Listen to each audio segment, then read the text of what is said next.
Hello everyone, welcome to my channel. Today we will cover English. Okay, ये story देखने के बाद ना आपको इससे कोई डाउट नहीं रहेगा और आपको ना एकदम 80% से ऊपर नंबर आएंगे। देखना। मैंने ऐसा कब कहा था? अरे नहीं, आपने कहा था उस दिन जब आप नाव में थे तब आपने कहा था, बोला था ना मालिक। बेचारे भूल गए होंगे, टेंशन बहुत है ना।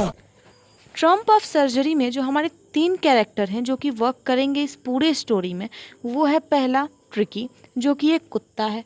उसकी जो मालकिन है वो है मिसेस पम्फ्री, जो कि बहुत ही रिच लेडी है।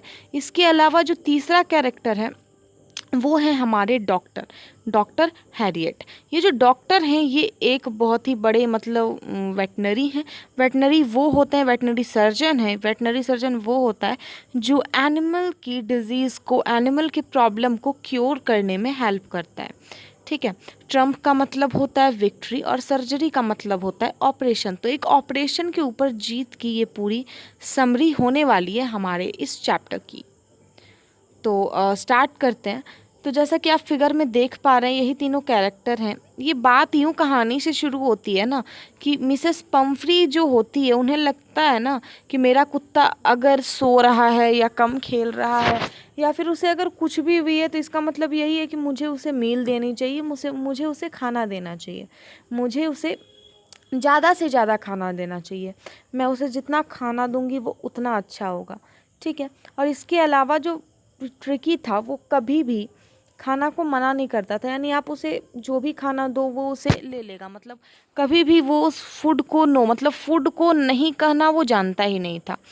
तो उसे खाने में एक्चुअली में वो सारी चीज़ें मिलती थी जो एक्चुअली डॉग्स को नहीं खानी चाहिए, जैसे चॉकलेट, ऑयल, इसके अलावा biscuits, chicken, eggs, wines etcetera. इतनी सारी रिच चीज़ें जो आदमी को नसीब नहीं होती लेकिन वो डॉग्स को प्रेफर करती थी, बिकॉज़ वो अपने डॉग को बहुत ही ज़्यादा प्यार करती थी। डॉग एक अच्छी सी रिच लाइफ जी रहा था। ऑब्वियसली डॉग भी मिसेस पम्फ्री से बहुत प्यार करता था।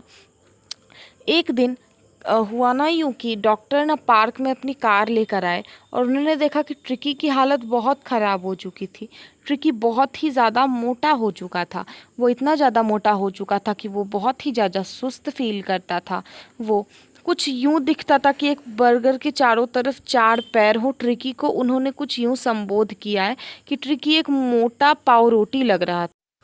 मिसेस पम्फ्री अपने डॉग को लेकर वॉक पे गई हुई थी। तो डॉक्टर ने जब उसका हाल देखा तो वो समझ ही गए थे कि कुछ दिन में उन्हें कॉल आएगा कि ट्रिकी की हालत कुछ ज़्यादा ही ख़राब हो चुकी है, मिसेस पम्फ्री उन्हें ज़रूर कॉल करेंगी।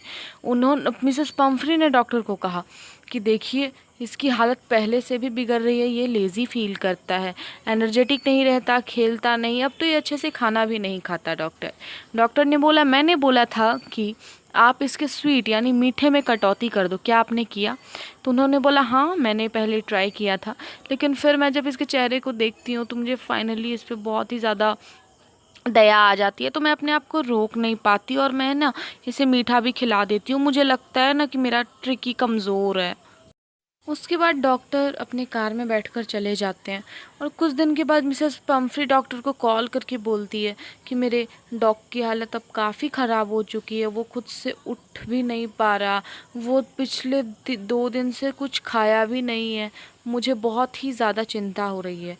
डॉक्टर ने उन्हें देखा और बोला कि अगर मैं भी कोई एक्शन ना लूँ तो हो सकता है कि ट्रिकी की हालत ज़्यादा ख़राब हो जाएगी, मुझे इसे एडमिट करना होगा, आप इसे हमारे वेटनरी हॉस्पिटल पहुंचा देना, मैं कार लेकर आ रहा हूँ। फिर डॉक्टर मिसेस पम्फ्री के यहाँ कार लेकर पहुँचते हैं। जब ये हो रहा था तो जैसा कि मिसेस पम्फ्री बहुत ही रिच पर्सन थी तो उनके यहाँ हर एक परफेक्ट काम के लिए एक परफेक्ट मेड या सर्वेंट हुआ करते थे।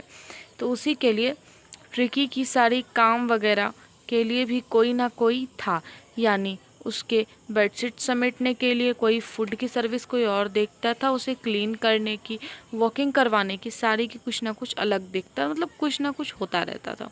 सारी अलग अलग मेड्स उसकी सेवा करती थी ट्रिकी की। तो जैसे ही डॉक्टर पहुंचे देखी कि सारी मेड रो रही थी क्योंकि ट्रिकी हॉस्पिटल जा रहा था, सबके आंखों में आंसू थे, यहाँ तक कि जो मिसेस पम्फ्री थी वो भी बहुत ही ज़्यादा इमोशनल हो चुकी थी। डॉक्टर ने बोला इतना सारा सामान जो आप दे रहे हो ये मेरी कार में नहीं आएगा, क्योंकि मेड मतलब बहुत सारा सामान दे रहे थे। उसके मील के लिए अलग अलग बॉल्स दे रहे थे, यहाँ तक कि बेडशीट भी वो जिस पे सोएगा सारे बेडशीट्स भी अलग अलग थे। फिर डॉक्टर ने अपनी गाड़ी निकाली और वो फाइनली ट्रिकी को लेकर हॉस्पिटल जाते हैं। और उसे फाइनली वहाँ पहुँचने के बाद जो भी सारी चीज़ें दी रखी होती है ना, वो उसे प्रोवाइड नहीं करवाते। उसे सिंपली जो और भी डॉग्स होते हैं हॉस्पिटल में उनके साथ छोड़ देते हैं।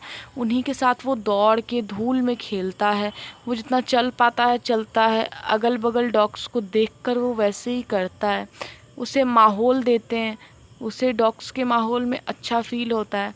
और पहले ही दिन ट्रिकी में बहुत सुधार आ रहा होता है।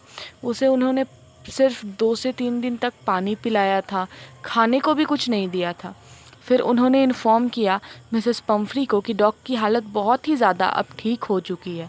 तो पम्फ्री ने बहुत सारे अच्छे अच्छे मतलब जो भी पसंद था डॉग्स को, वाइन एटसेट्रा जो भी पसंद थी सारी चीज़ें वो हॉस्पिटल भिजवाती हैं कि वो और जल्दी रिकवर हो। डॉक्टर सारा खुद कंज्यूम कर जाते हैं और ट्रिकी को सिंपल डॉग फूड देते हैं, जो कि वहाँ और डॉग्स के साथ वो एक ही बॉल में खाया करता था। फाइनली ट्रिकी धीरे धीरे दौड़ते उठते चलते नॉर्मली 15 डेज़ के अंदर अंदर ट्रिकी में बहुत ही ज़्यादा सुधार आता है। और अब ट्रिकी नॉर्मल डॉग्स के जैसा हो जाता है। वो दौड़ता है, कूदता है, चलता है, एनर्जेटिक रहता है। वो पहले जैसा ट्रिकी बिल्कुल नहीं रहता, वो अब बेस्ट ट्रिकी हो जाता है। क्यों? क्योंकि ये सारी चीज़ें उसके फूड कंज्यूमिंग से जुड़ी थी, उसके बैलेंस डाइट से जुड़ी हुई थी। फाइनली वो ठीक हो जाता है। मिसेस पम्फ्री आती हैं उससे मिलने, वो बहुत ही ज़्यादा हैप्पी भी हो जाती है। वो डॉक्टर को बहुत ही बड़ा थैंक यू कहती हैं और वहाँ से ट्रिकी को लेकर चली जाती हैं। वो बोलती है मैंने सोचा नहीं था मेरा ट्रिकी कुछ यूँ ठीक हो जाएगा। तो इसी के साथ हमारे चैप्टर की समरी एंड होती है, which name as the trump of surgery. तो अगर आपको ये वीडियो अच्छा लगा हो तो इस वीडियो को लाइक करना, 10th के स्टूडेंट हो आप तो अपने फ्रेंड के साथ शेयर करना, चैनल पे नए हो तो चैनल को सब्सक्राइब करना। Okay bye, thank you to all of you.